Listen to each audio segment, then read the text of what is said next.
আসসালামু আলাইকুম। প্রিয় দর্শক, কেমন আছেন? খুবই গুরুত্বপূর্ণ একটি সংবাদ যে স্বরাষ্ট্রমন্ত্রী তিনি বলেছে যেসব আইনশৃঙ্খলা বাহিনী কাজে যোগদান করেনি তাদেরকে আর যোগদান করতে দেওয়া হবে না। এখন যোগদান করেনি কেন? এর কারণ যে তারা 5 তারিখ সহ তারা বিভিন্ন জায়গায় গণহত্যা চালিয়েছে। সেই গণহত্যার সাথে তারা কিন্তু জড়িত, এই কারণে তারা যোগদান করেনি। তাদেরকে বলা হয়েছে যে যারা অপকর্ম করেছে তাদেরকে ক্ষমা করা হবে না। স্বরাষ্ট্রমন্ত্রী সাহেব বলেছে যারা যোগদান করেনি তাদের বিরুদ্ধে কঠিন ব্যবস্থা হবে।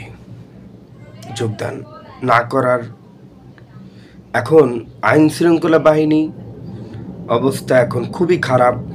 সব জায়গায় পুলিশ হয়নি, এখন পর্যন্ত মোতায়েন হয়নি, বা দেশের যে আইনের যে পরিস্থিতি সেটি কিন্তু এখন পর্যন্ত ঠিক হয়নি।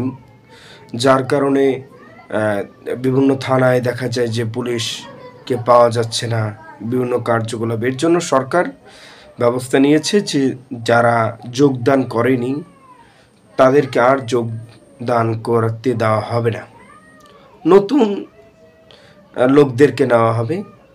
তবে আমি মনে করি যে নতুন যারা ছাত্র রয়েছে, যারা হত্যাকাণ্ডের শিকার হয়েছে, তাদের প্রত্যেক পরিবারকে এই পুলিশের চাকরির বড় বড় পদে তাদেরকে নিয়োগ দেওয়া হোক।